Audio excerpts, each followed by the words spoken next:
Ladies and gentlemen, fight fans all around the world, let's talk some boxing. You're watching What You Need. Let's talk a little bit about overrated and underrated fighters. First of all, an overrated fighter is not necessarily a bummy or crappy fighter. So get that out of your head. And an underrated fighter doesn't necessarily mean that that fighter is a great fighter. All right? So once you got that out of your mind, let's get to what it really means. Overrated means that you are rated above what you really are in reality. And underrated means you're ranked below what you really are in reality. Okay? Now, usually when you think of an overrated fighter, it's a fighter who has been hyped up. And an underrated fighter has been criticized negatively, such that their value and what they've actually accomplished, their skill sets, etc., have been devalued below what they really are. So let's get into an example, for instance, of an overrated fighter. So in front of you, I have Boom Boom Mancini and I have Manny Pacquiao. Now I'm going to use both of them as an example of overrated fighters. Now, first and foremost, again, I want to make it abundantly clear that neither of these guys are bad, bummy fighters. Okay?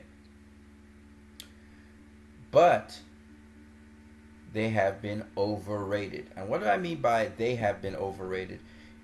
The fighters themselves never rated themselves, so it's not them to blame for being overrated. It's you, the fans, or it is the media who rate them above what they really are. Now let me give you an example of what I mean. Boom Boom Mancini has become a lightweight champion. But there are a number of different factors which determine why this man has been overrated. And that, again, is not his fault. Okay?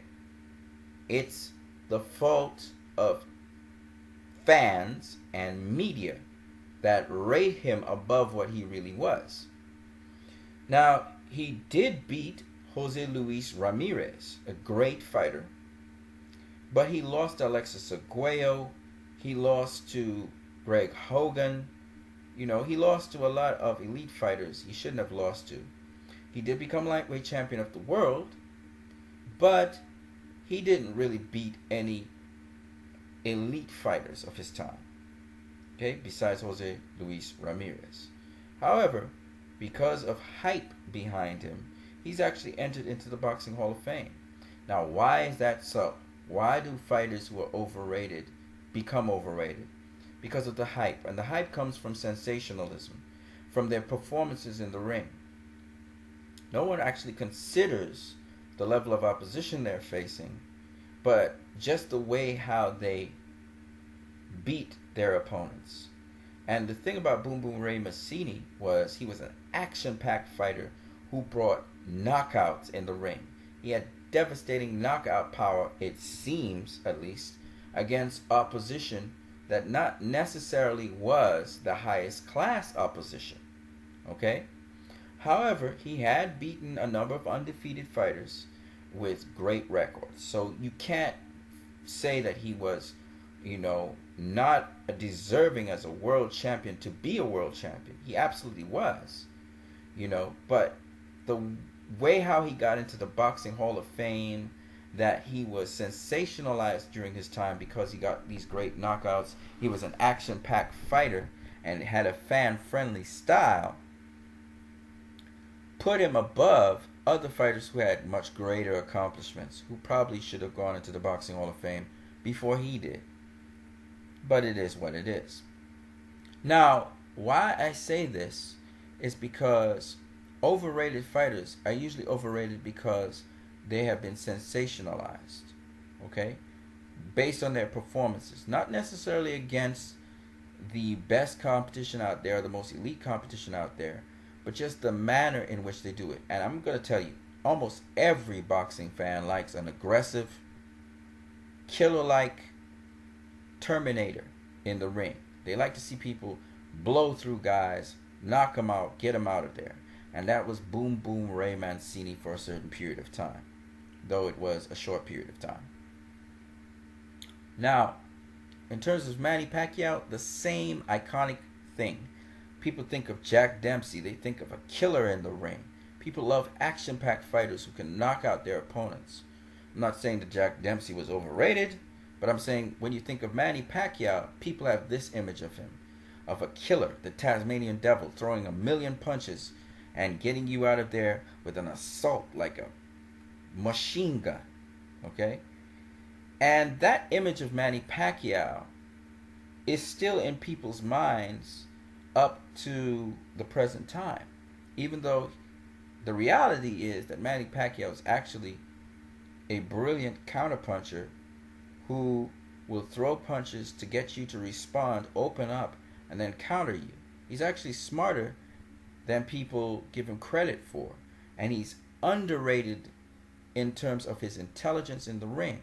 So he can be considered an underrated fighter in terms of intelligence, but overrated in terms of his impact on opponents.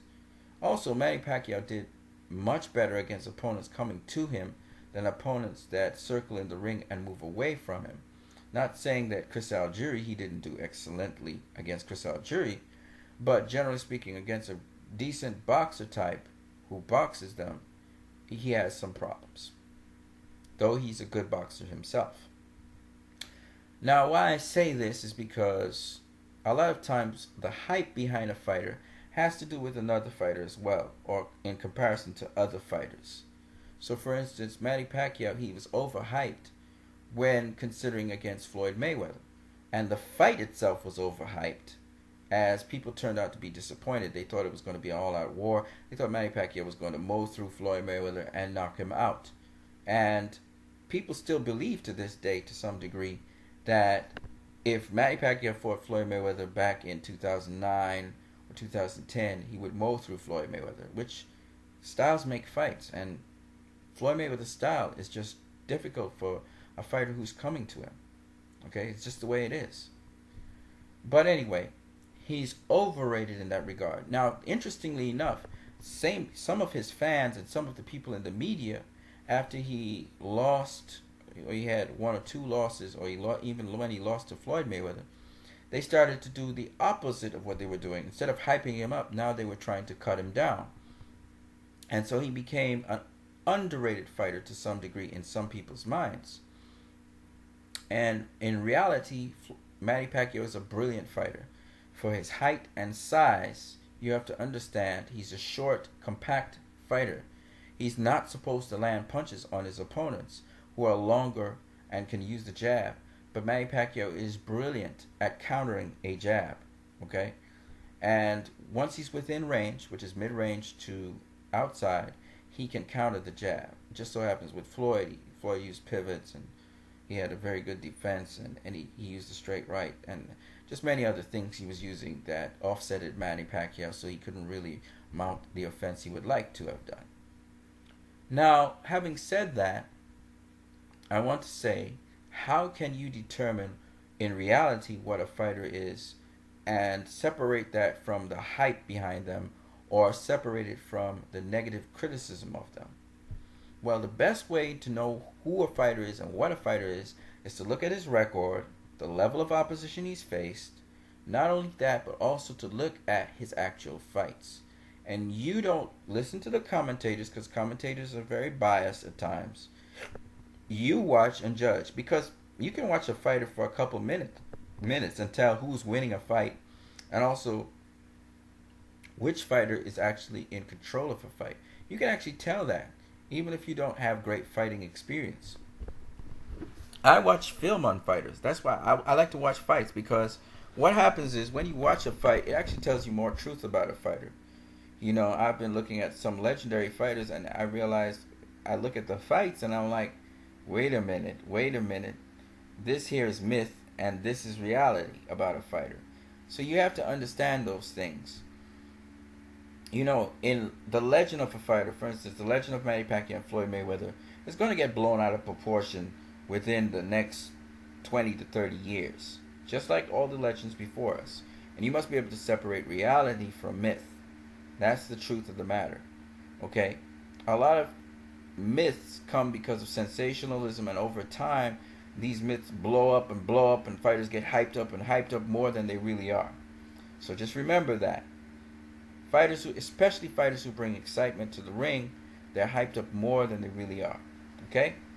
And as well, fighters who don't bring that much excitement, or they've been knocked out, or they've had negative criticism of them by the media, they're generally devalued below what they really are.